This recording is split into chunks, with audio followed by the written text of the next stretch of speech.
runs, I live in Charleston, South Carolina these days. My husband runs schools here in Charleston, and my mom is a high school principal, and my brother is a pre-K 6 principal. And I just think that like running a big system or a small system or a school or a classroom right now is like truly one of the hardest jobs that exists.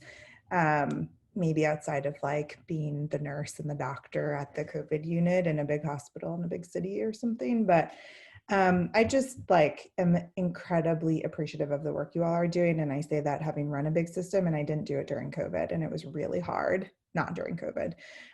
So thank you for joining. I hope this is helpful. If I can be helpful in any way after this, I'm happy to, but I'm just very admiring of the jobs you have and how hard they are and how complex they are, particularly right now. I also have 2 dogs, and they sometimes bark very annoyingly. So I apologize if that happens during our call. It's likely to, honestly. They're sort of bad. All right, let's just jump in. So I'm going to share a little bit of the document. I think this is the right one.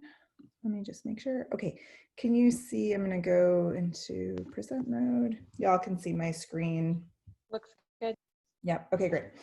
Okay, a couple of things I will say. One, I love when people use the chat. I'm super down with that. I can usually follow the chat and facilitate, and I can kind of respond in both places. So if it's helpful to ask questions, comment in the chat with each other in the chat, I'm sometimes can find that helpful. So feel free to do that while I'm jumping in and engaging here.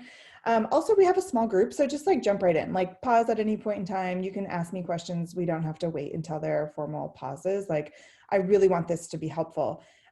We wrote this document at CCSSO.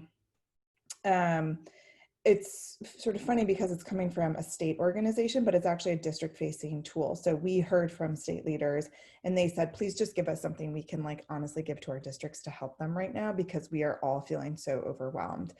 So we created this as a district facing tool.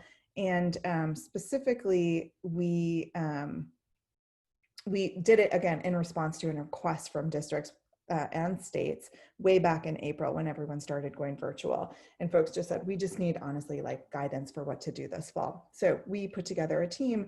I don't work for CCSSO, but I worked on the team with them. And we really wanted to just like dig in and provide concrete recommendations. It's also in a terrible format. It's in Word, and it's in a terrible format for a particular reason. We wanted you all to use it however you wanted. There's not a copyright associated with it. You can take it, you can literally copy and paste language, you can use it in any way you want it. And we kept it in Word so that it was usable in that way, so that people could take this and use it in any possible format that they wanted to, just to make hopefully your work and your jobs a little bit easier. So that's why it exists in the format it exists in. I want to just give a quick overview of how the document looks and functions, but I'm going to try to be very fast, because what I'd rather do is spend time on the big questions you guys have right now, which are, how do we get back to school in a remote setting, and what are some of the tools out there to help me and help my teachers do that more quickly and more efficiently. Who has looked at the guidance? Can folks just put in the chat very quickly if you did or didn't? Totally fine if not. Do not feel pressured by that question, but I just want to know how much to dig in here and how much not to dig in here. Can folks just quickly chat that for me? I don't know why I can't find the chat. There we go. Okay, great. So sort of a skim or haven't. Okay, great, perfect. Super helpful. Thanks, folks. Okay, so this guide is a part of actually four different guides, 3 of which are relevant to you all. The 4th one probably isn't. But there's a wellbeing and connections guide, there's an academic guide, and there's a systems conditions guide. And the systems conditions guide is the one that gets into technology considerations right now, how to staff for a remote setting or a hybrid setting, what different schedules might look like for remote and for hybrid situations. And the academic guide is much more focused on how do we teach and how do we assess in all of the unique settings we're going to see this year. And I just want to be clear, we're digging into the academic guide today specifically. That's the one that I wrote. That's the one, I'm more of an academic person. If you have systems questions, I know that guide pretty well, and I'm happy to answer questions there, but we're gonna dig a little bit more deeply just into the academic guide specifically today. But I just wanna clarify that it sits within a set of documents overall, and they're linked throughout this presentation, so you can find them pretty easily. Okay, let me see, there we go. Okay, the guide, I'm gonna just walk you through this. Actually, I'm gonna show it to you. So one of the things we do in the guide is we do give guidance for all 3 different settings, for in-person, hybrid, and remote. And for those folks who have skimmed the guide, you will notice that it is very big. It's like over 100 pages. And it honestly can be a little bit unruly to use. And so I think people sometimes get overwhelmed by it and just kind of tune it out. I'm going to hopefully today break apart how the guide works and show you actual sections of it that you can then go back to later so that you can see how to get what you need from it. There's a lot of substance there, but it does have to be broken apart a bit because we wrote the guide to function and give specific recommendations for all 3 of these instructional settings, in-person, hybrid, and remote. We wanted this to fit for anyone, no matter how they were going back to school. Okay, and again, feel free to jump in if you have any questions. I do want to take just 1 minute on this slide. I think it's really critical that we are grounded in the principles of this academic guidance because you will see very strong recommendations in alignment with these principles. So I'd love if folks could just actually take a minute to read the 6 principles that guide this document. These are academic principles specifically. And just in the chat, note any questions you have. If you don't have questions, which 1 or 2 principles resonate the most with you? That would be helpful. And that will also let me know that you're done reading.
Great, take 1 more minute. Thanks to those typing in the chat.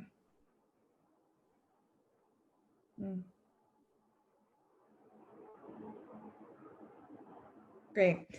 All right, thanks so much. So lots of folks said the principle around all students accessing grade level learning really resonated. I think that's super important because all of our academic and instructional recommendations here are based off of the belief that no matter what happened last spring, all students are capable of moving forward to the next grade level and accessing grade level learning this year. And in fact, we have a lot of concern that there will be too much diagnosing and too much over remediation at the beginning of the school year that may lead to a larger gap in students long term. And so we'll talk a little bit about how that plays out, but that is definitely a core belief of this document, and all of the guidance is based on that belief. And so I just think it's important to know that before you dig in. We do give a lot of guidance on high quality curriculum, and so our academic recommendations are, a lot of them are rooted in the use of a high quality curriculum.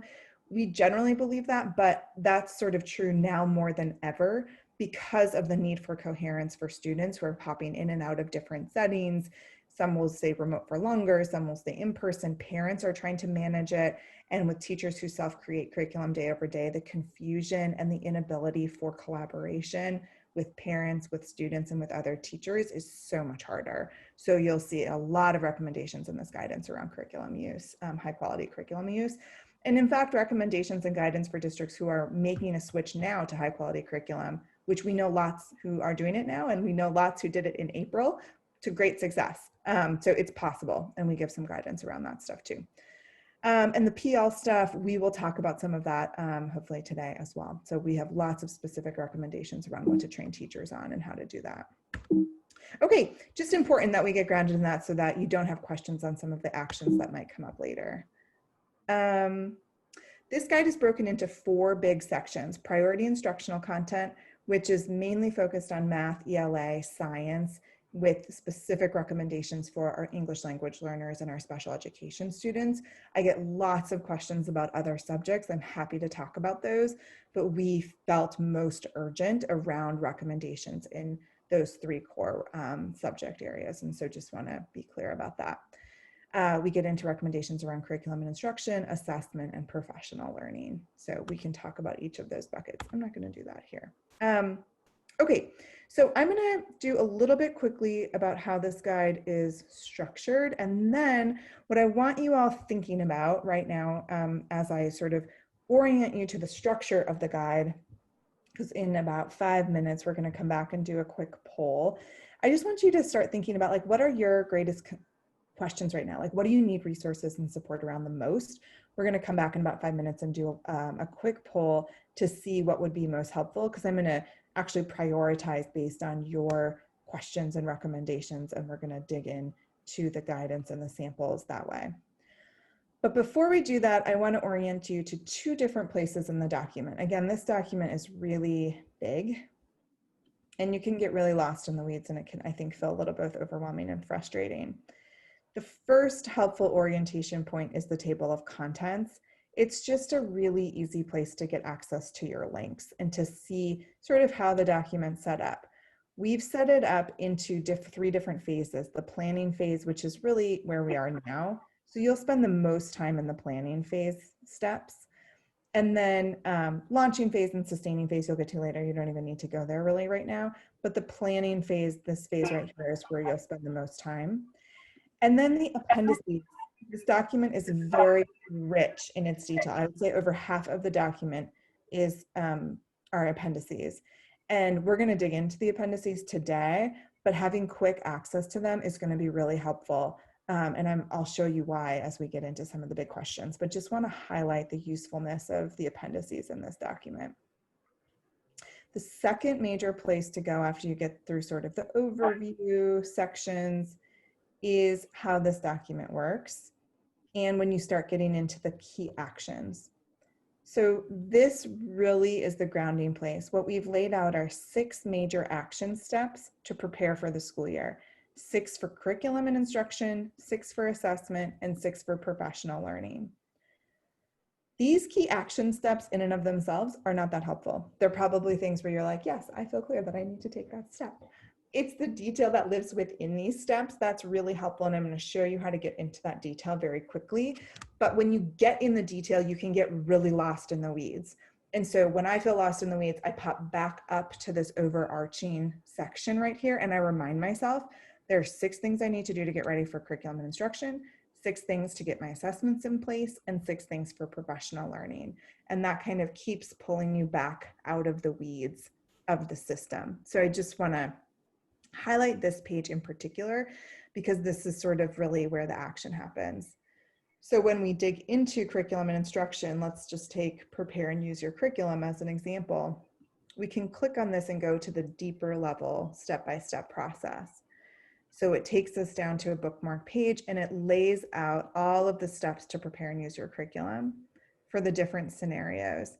And then we've vetted so many resources from all over and embedded those resources in the resource column here. So you can see here step 1, you can see step 2 and some of the unique considerations for in-person, remote, and hybrid, and all of the resources for step 2, for step 3, resources, etc. And then once you get to all of the steps, which again, this was prepare your curriculum, you can click back up on this bookmark link up to that anchor page again, where you can say, okay, yep, six overarching big things to do, but we just dug into one of them, prepare and use your curriculum.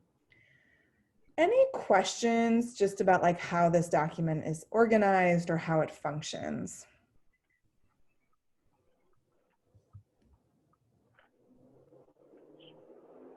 Okay, Nate, were you gonna ask Can I something? make a, Yeah. yeah, I was just gonna make a quick note. One thing that might be helpful for people, if you're looking at this document, on the left side, and Rebecca, you might be able to show people this, there's a tiny little gray box on the left side of the document. If you click, it'll show you the table of contents so you Oh can see yeah, where you great are, point. That's a great, which can be really helpful because that's all that's links great to to all the hear. headings so you don't get lost. It's the outline feature. That's great. That's super helpful. And you can kind of see where you're at within it. That's awesome.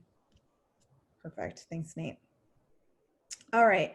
So that's the document. I just wanted to orient you all to it so you knew where it came from. We did, I don't know, I think we did like over 30 feedback calls with superintendents and school leaders over the last 3 months to get it to this place. So lots of folks have weighed in. We've pulled in lots of experts to build it.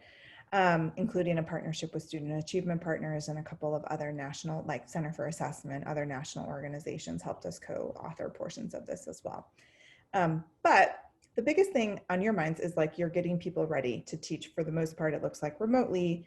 And so you have a whole bunch of work to do to make that happen. And I know this because my husband is currently up in schools. They start on Monday and he is like frantically finishing getting iPads in people's hands and training teachers and everything else too. So I know how sort of overwhelming it is right now. We have heard from folks that there are 4 major questions folks are asking right now, again, just focused on academics specifically, which are listed here. What we'd love to do is just have you guys vote quickly. And Nate, I'm going to have you explain how the operations of the voting work because I'm so bad at things like that, honestly. Totally fine. But 4 major questions, if you can vote for your top 2, that would be great. Nate will explain how to do that. And as people are voting and we're getting results, if there are questions that you have that are really urgent, top of mind, that are not listed as one of these 4, please put that in the chat because we might be able to get to some of those as well. Yep. So I'm launching the poll right now in Zoom. You should see it in front of you. Again, we're asking to pick 2 if you have 2 that are top of mind for what questions you'd like to talk about right now. And if a question is not listed, put it in the chat.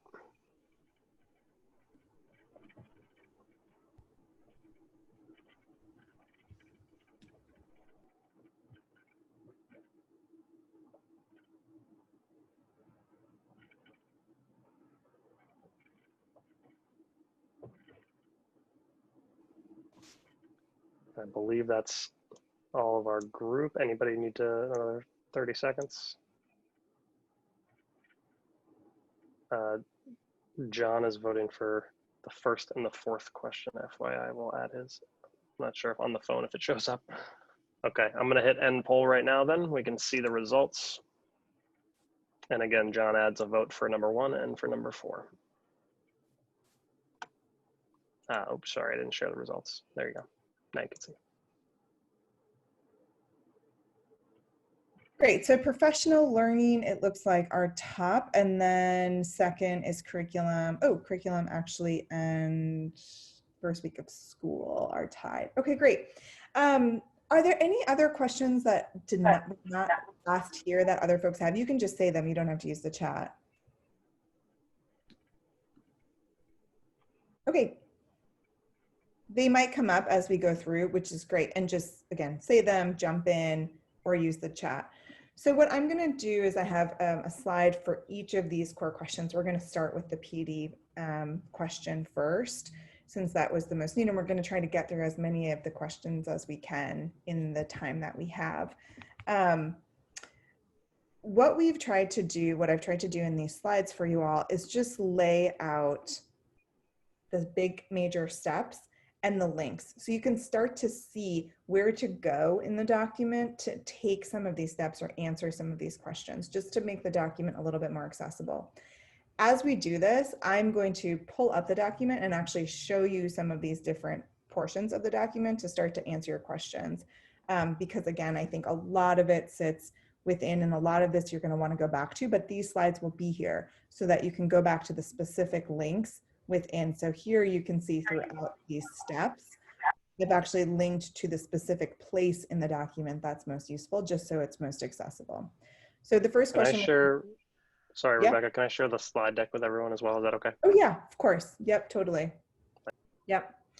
Okay, so one of the big questions we're getting is, okay, our teachers are going remote. What do we train teachers on? A couple of things we are trying to help people think about. First of all is getting your topics in order. I'm actually going to go into the document in a moment and show you a bunch of resources, particularly actually starting in the appendices, that actually start to give you all of the lists of things teachers will need to be trained on. The second thing is you're going to have to think a lot about how do you build a community with your teachers virtually? How are you as the school system building the relationships and sort of monitoring the well-being of teachers?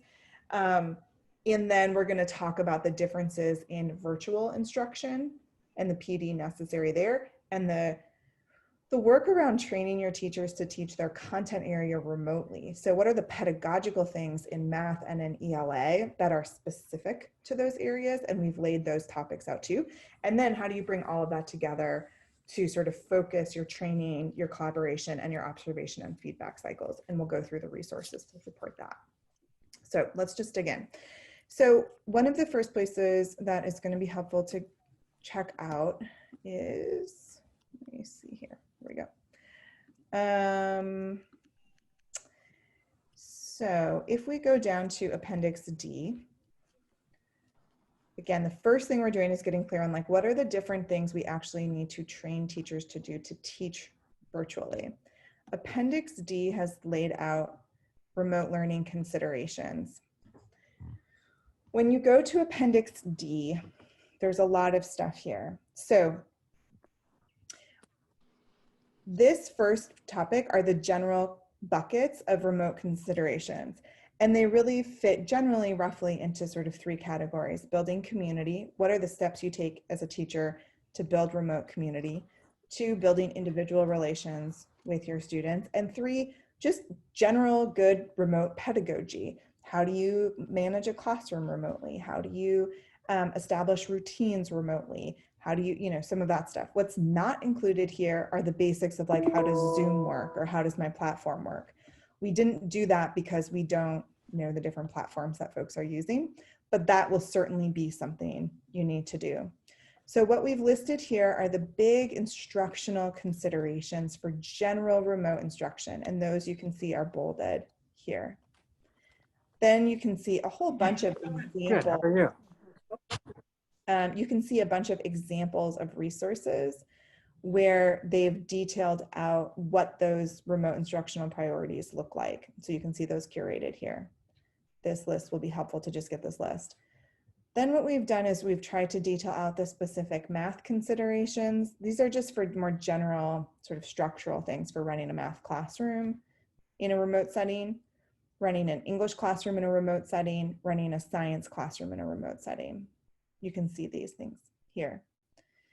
Right below it, there's a list of the specific strategies for general remote instruction, and we link to that up here. So we say here, ensure each student is fully engaged, leverage research-based strategies, including students are present and able to engage, students feel safe and comfortable, students know how, pedagogical strategies to support, and explicit engagement strategies. We then link to those lists here. So here are the conditions for engagement. Students are present and able to engage, a specific list of steps a teacher could take to do that. Students feel safe, comfortable, specific steps a teacher could do. So these can start to become the things you're training your teachers to do. That starts to detail out the list of things you need to make sure exists in your virtual PD training for your teacher. Here you can see pedagogical supports for engagement, strategies for synchronous learning, engagement strategies for peer-to-peer learning, engagement strategies for different roles and uses of students within. So this again is a sort of, this list becomes some of the PD structure that you're going to train your teachers on. Does that feel clear to folks? Then when you get down to the next appendix, Appendix C, one of the big questions we got are, what routines can you start in a math remote schedule that will help start to build consistency? And what do those routines look like? That then when students start to come back, or we go to hybrid where they're back and forth, they feel like there's consistency from what happened in remote to what might happen in person to what might happen in hybrid. So what we've tried to list here for math, for English, and for science, what are the biggest routines that are essential? And what do those routines look like in person versus remote? And this is where you would start to train your math teachers on how to run their fluency routines, their application tasks, and their new material routines in consistent ways. And we try to make concrete the way to start leveraging those routines in a remote situation. So again, for your math teachers, these routines can start to become a basis for what you're training your teachers on as well. Again, we have for English language arts here, again, reading grade level text every day, responding to text and reading foundations in early grades are the big routines. What do those look like? And then science routines, recommendations for science routines, and concretely, again, what those look like in a remote setting. So these two resources, they literally just are laying out the topics, like the elements of remote instruction specific to the content area, because English has some unique remote strategies that are necessary for it versus math, and the general remote learning guidance that's necessary. But then there's a question of, okay, so what do I do with all of that? Like, how do I put that together in a plan for training my teachers? But before we get there, any questions about these two appendices and the resources embedded within? Rebecca, from my skim, it doesn't look like there's a lot necessarily about differences in grade band, but I'm curious if that came up in the conversations and then the development of this, and if it sparks anything for you about how you would think that about these guidelines differently for teachers in different grade bands. That's a really good question. It's so interesting because when we started writing this, there was very little on remote instruction for early learners, like K2 in particular, because so few people ever did remote instruction with K2 students before COVID. So one of the other things, let me just show you in the table of contents. One of the things we've done is if you go to Appendix N and Appendix O, there's a comprehensive resource list. So every single resource list that's linked in this document is linked by category in that appendix. And every single research article that's not linked, but is the basis for decisions we've made is also linked. So if you go, for example, to the comprehensive resource list, you can start to see all of the links for curriculum and instruction. And this is actually sort of helpful if you just want a quick go-to, and you can skim this and sort of see what looks helpful within this. And this is a curated set of lists. Everything in here we've gone through and we think is sort of concrete and actionable and helpful.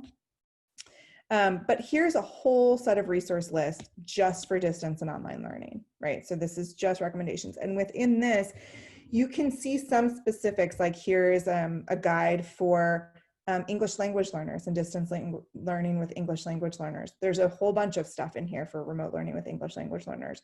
There's some stuff in here that is unique to specific grade bands. And so I'm just highlighting, there's stuff in here that's specific to content areas, unique instructional recommendations for math and ELA. So I want to highlight this because I think if you skim this pretty quickly, you'll find some helpful links and resources that are useful. The other thing is this appendix, which is the comprehensive research list.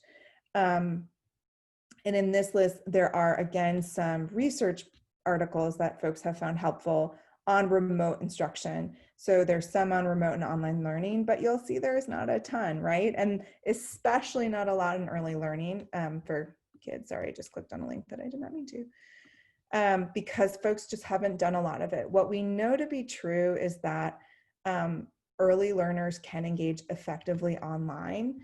And we know that there's some research to back that up. We probably also all know that from like our own kids or our own like grandkids or cousins or whatever who we see on screens constantly when they can be and when they want to be. Like kids like to be on screens and will gladly do it if they're engaged effectively. We have recommended in our schedules that we not do tons of short blocks with kids. You might do a short set of short blocks within a large block. So you might say ELA is an hour.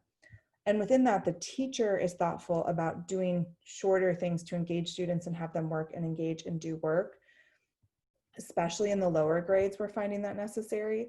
But not having those blocks have breaks or things parents need to engage in.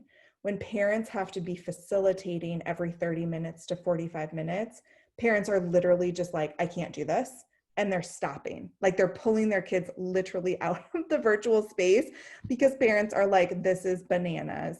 You cannot be asking me to be like managing this every 30 minutes with my kid, you know? So for parents' ease, we're recommending longer blocks, and within that longer block, a teacher facilitates a sort of back and forth. And one of the most important things I think we're finding is that peer-to-peer interaction is really essential. So using breakout rooms and other features so that their peers can engage for short periods of time and then come back to the class, they're finding is like really essential, and it's actually promoting kids to stay engaged longer in remote learning. And there's a couple of articles that go to that in here. So anyway, those two resources are here.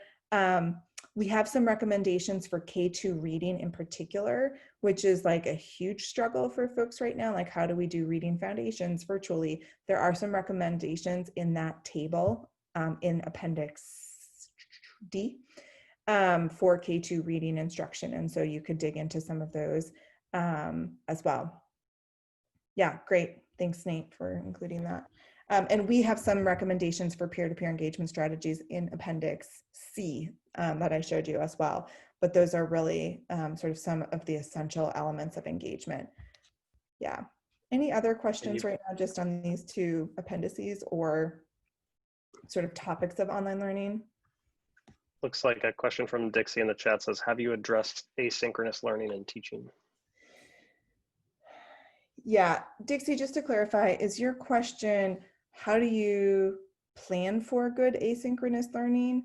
Or is it, how does the teacher teach while different kids are doing asynchronous and manage like two different cohorts of teachers? So our kiddos are asynchronous completely. So students have individual learning plans. And so they come together for live teaching around skills, but we also have small group instruction. So just like the teacher moves and things that we'll need to prepare our teachers for to be able to engage that way online. So all of your students are asynchronous, you're saying? Yeah. K-12, essentially.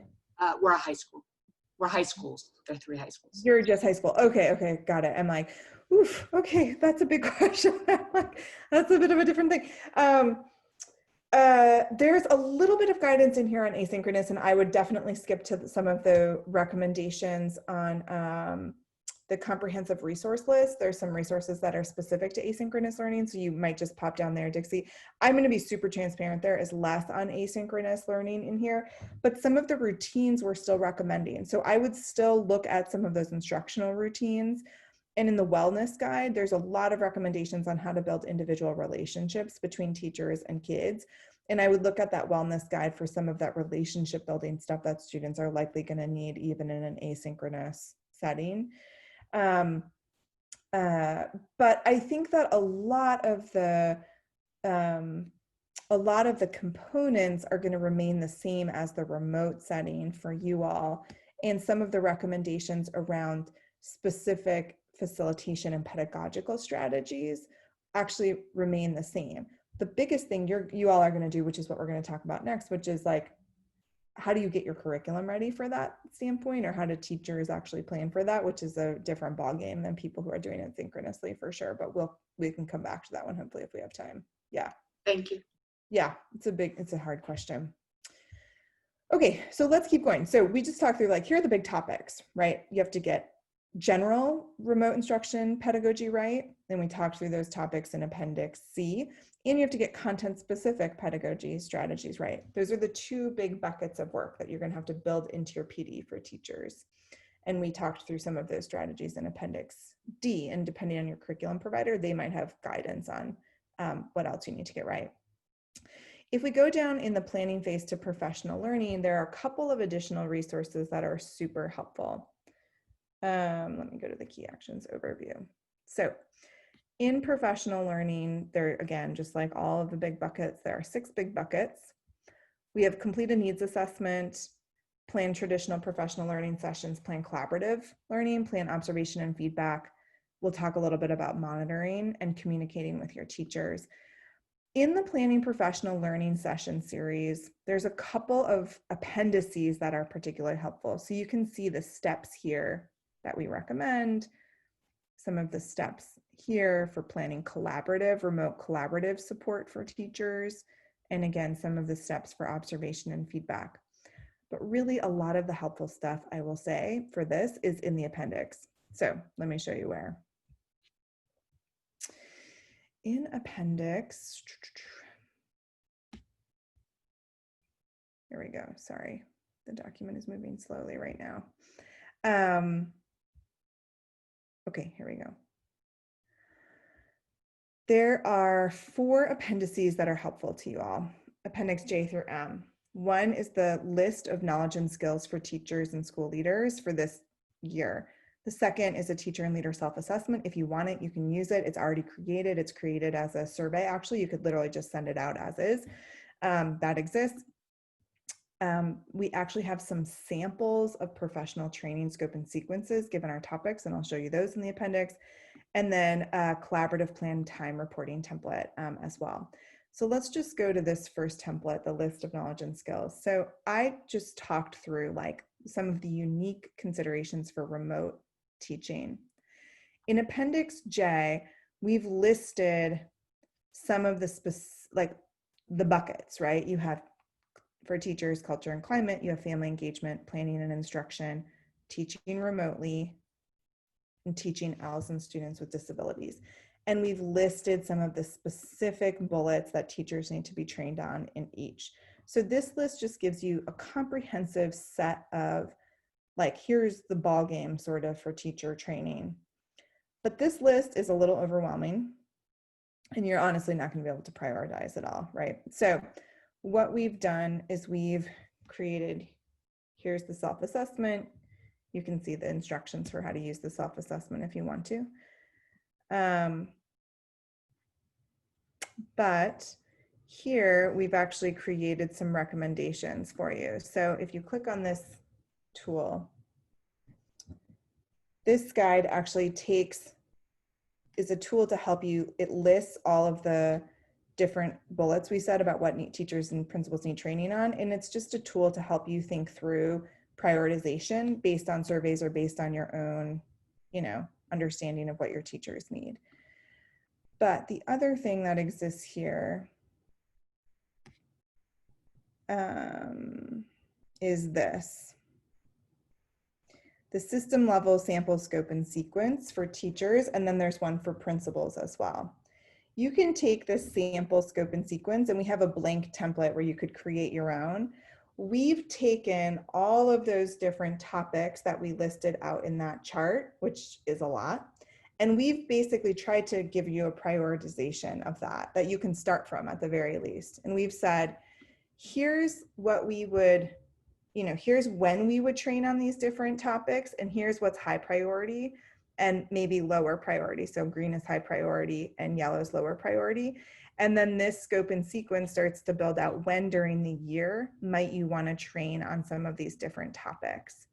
So this template, starts to help build out sample scope and sequence and can start to lay the groundwork for your training progression for teachers over time. Or you could give this to a vendor and work with the vendor and getting clear on their training progressions, but you might use this to help get clear.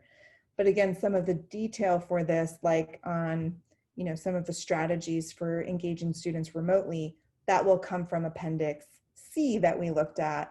That will be the detail of that sort of step here. Does that make sense on how you would use this template with Appendix C and D to get clear on like how to train teachers for back to school and what most matters? Or what questions do folks have?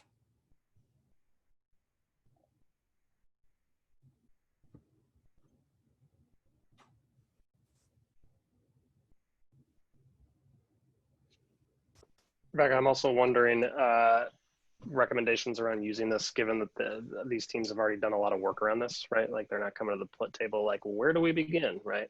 Everyone's done a lot of work to figure this out. Wonder any thoughts around like, what do we pick and choose to do that work potentially? Yeah, what I would do if you have done, I'm sure you guys have some sort of training plan in place. what I would do is I'd first go to Appendix C, which is the list of like remote learning strategies. And I would just start checking them off.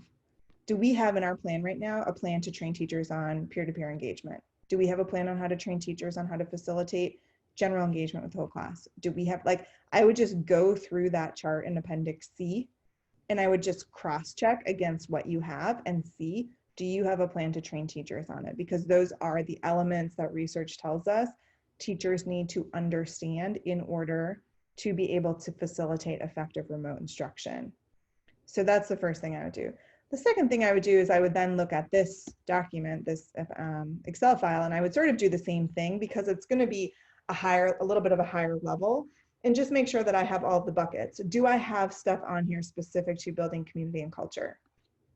Let me just pop this open. Do I have things on here, you know, specific to climate, culture, and social emotional learning, and specifically, you know, strategies not just to provide effective support for students, but actually, do we know this SEL test we're going to use, and are we training our teachers on it, right? That's detailed in this scope and sequence. You can find that in here. So what I would do is I would just take this, read it quickly, and I wouldn't even read the whole thing, so you don't get overwhelmed by it. Just start with summer. Just start with columns B, C, and D. Read B, C, and D and say, okay, do I think the green things really matter? Yes, I do. Or 3 of them I think really matter. Great. Now I want to go make sure those 3 things are in my plan before school starts for training my teachers. Now let's look at the first 6 weeks of school, and let's just read columns E and F. Do I think the green things in columns E and F really matter? I think 3 of them really matter. Okay, great. I'm going to go make sure those exist in my training system too. So it can kind of just be a way to give you some ease that you're thinking about all of the stuff, right? Because you've probably done lots of thinking, but you don't know, is this the full list of stuff we should be thinking about as we head back into remote instruction right now? That's probably how I would use it. I would use, again, Appendix C, Appendix D, and then this particular Excel file template to help me do that the fastest, probably. Does that make sense? It's a good question, Nate. Okay, great. Any other questions coming up for folks with teacher training? All right, we have the same set of tools for collaboration if you're going to run collaboration structures and observation and feedback. I will be super honest. We basically recommend that you just don't even stress about teacher collaboration right now unless it's like highly tactical. Like we literally need like this group of teachers to just make sure that their lesson pacing is the same. So we're going to get them on a Zoom call to do that. Or we need to make sure someone's had a touch point with every kid. And so we're going to get everyone on a Zoom point to talk about every single kid in our system and make sure we know where they're at and, you know, who our concerns are and what we're going to do. Or if you're going to do collaboration that's highly tactical, we think that's great. Lesson planning, getting ready for lessons, sharing strategies, monitoring all kids.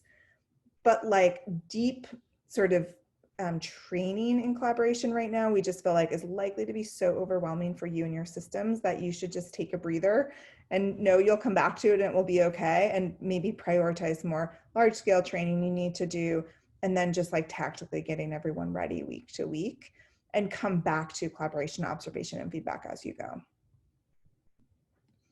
But different states have different requirements and different districts do, so you might not have that luxury, but if you do, that's sort of our recommendation.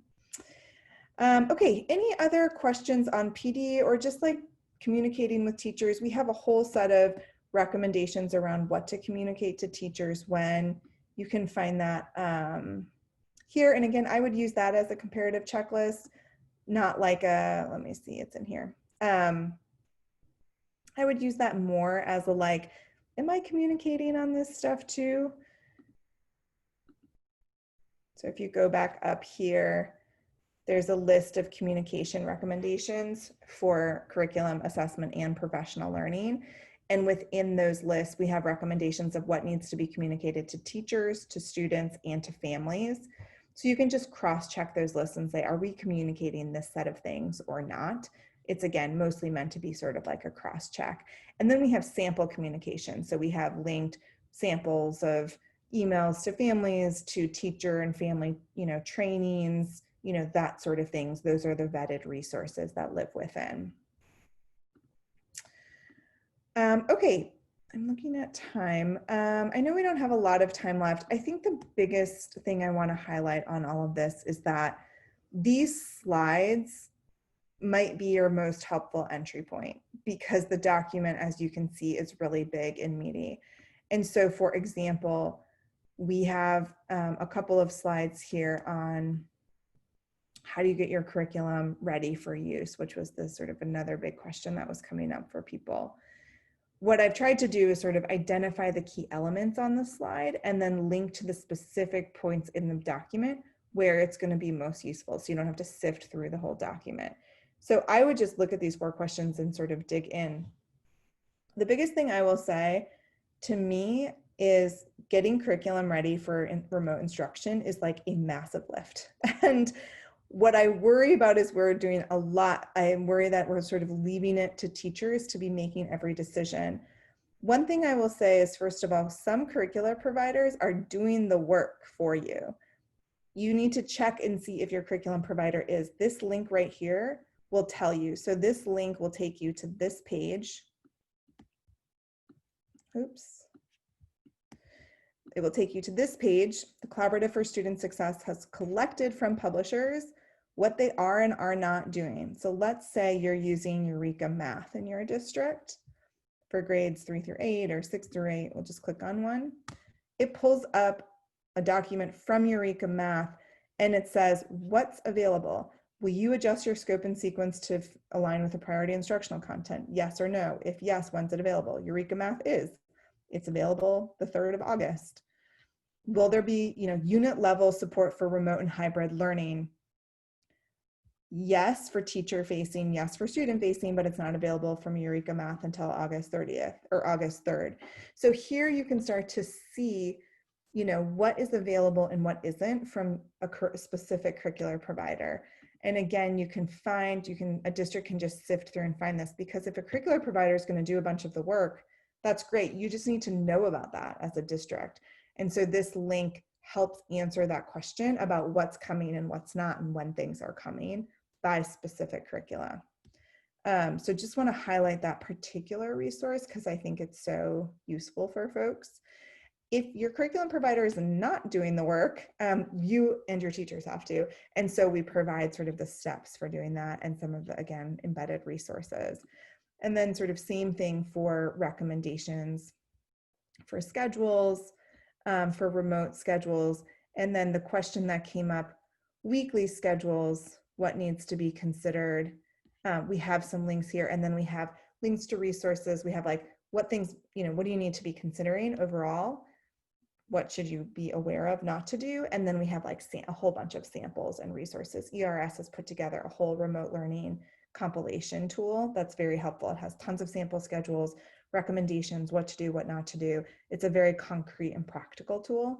And then we've linked, again, a couple of other samples from other systems that are starting to come out. Over time, as we keep finding new stuff, we'll keep linking it in here. But just want to highlight sort of how some of these work for folks so that they're readily available. But again, I would say probably start with these slides. If there are other questions, start with those anchor sections of the document, the table of contents, and the appendices, and the high-level overview of the steps, because that will help you find the specific step that's helpful and sort of ignore everything else that might not be helpful. Any just questions, reactions quickly? I know we're sort of coming up on time. I'm also happy to stay over just a few minutes if that's helpful, but any just questions right now, responses? This might feel a little bit overwhelming, so if I can be helpful after this call, I'm more than happy to as well.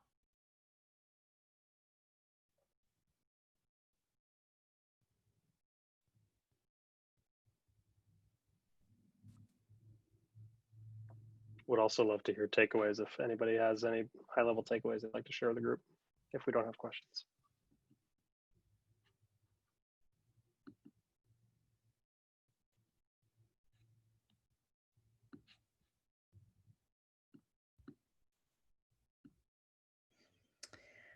I will say it's just a really hard job you all are up against right now. And so I think that in some ways, this document is like super comprehensive because we wanted folks to have at their fingertips the things they needed, and we wanted to make it concrete and practical. And the downfall of that is, honestly, I think it's a little bit overwhelming.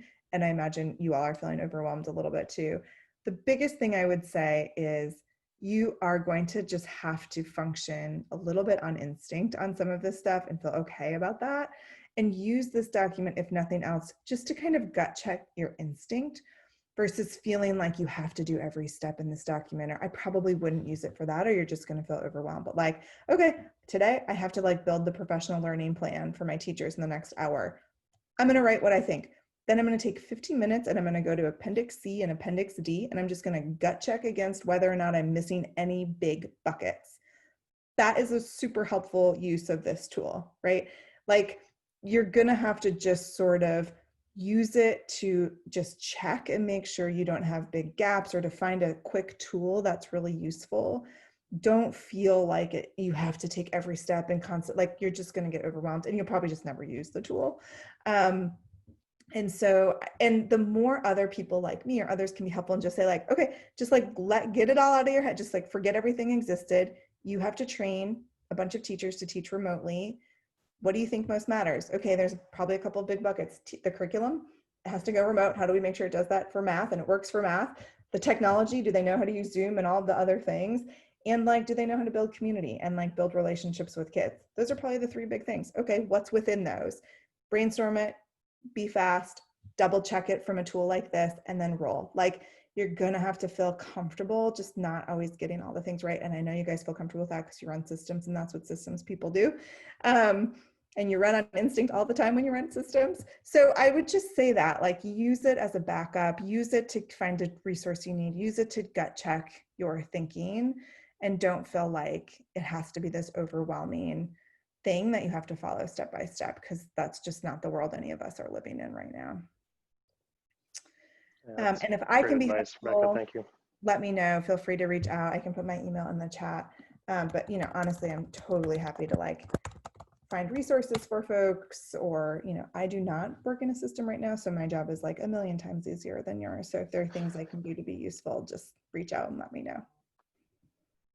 Well, thank you very much, Rebecca. This is fantastic. Yeah, anything else on your end that I can be helpful with right now, or any other last questions? Can I ask one quick question? I just want to say I love this tool. It's like overwhelming, and just love all the details. It is awesome.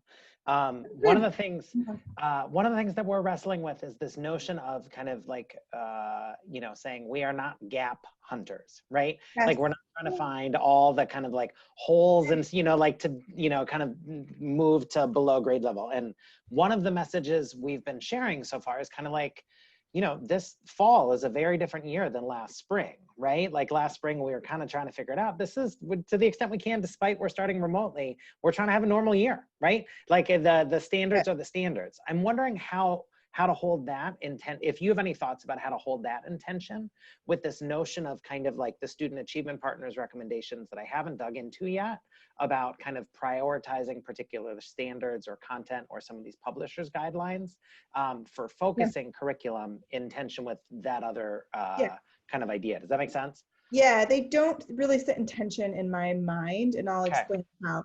First, the prioritized instructional content function very differently for math and ELA. So in math, basically, most kids can access most grade level learning without tons of remediation. I think it's sort of actually a misunderstanding of mathematics instruction, unfortunately, and we over remediate all the time in math. So what the Student Achievement Partners priority content has done beautifully is for every grade level, they've gone through and said by standard, first of all, here's the stuff that matters most, which by the way, they already did that in the standards. They did that a long time ago in the standards, and we've all built state tests based on those priorities, right? So that was done years ago, and that's not anything new. And we've all sort of valued a core set of those standards as the anchor standards anyway. But what they've done for you is they've gone through standard by standard and said, on top of that, here's the stuff that matters beforehand. And here's standards where, like, honestly, if kids are missing a bunch of stuff beforehand, it's cool. You can get right into grade level content. So it kind of just actually builds more reassurance at the amount of grade level content kids can get into, because their brains are mature enough for it, even with some of the missing prerequisite skills. And where you need to have prerequisite skills, it's very pinpointed and specific. And so what you want from your Publisher is a publisher who's not doing gobs of upfront remediation and remediating everything. And instead, a publisher who says, heck yeah, I'm using the priority content. We're using it to really pinpoint which standards need remediation and which ones don't, and not waste time remediating where it's not necessary. And when it is necessary, we are super specific based on that guidance about our remediation. That's math. In ELA, it basically says, unless we're talking reading foundations, which it's very specific, and reading foundations do need remediation. And that's like the one area I would say, like, you know, if you're missing half of a grade of first grade, you know, decoding and phonological awareness, you have to get it before you can move into some of the second grade stuff. That's like the one place I'd say it. But outside of reading foundations, in reading comprehension, basically the priority content says there's no such thing as priority instructional content. The thing that exists is background knowledge and vocabulary for specific texts. So if your fifth graders were going to dig into The Lion, the Witch, and the Wardrobe, they should do that still. That should be the first unit. And just because they didn't get The Witch of Blackbird Pond at the end of fourth grade, they're fine. They're good to go. Keep doing The Lion, the Witch, and the Wardrobe. The thing you need to understand is what vocabulary and what background knowledge is necessary for The Lion, the Witch, and the Wardrobe. By the way, that's the exact same thing you would need to do in any other year anyway. So it's actually really not that different than any other year in reading comprehension.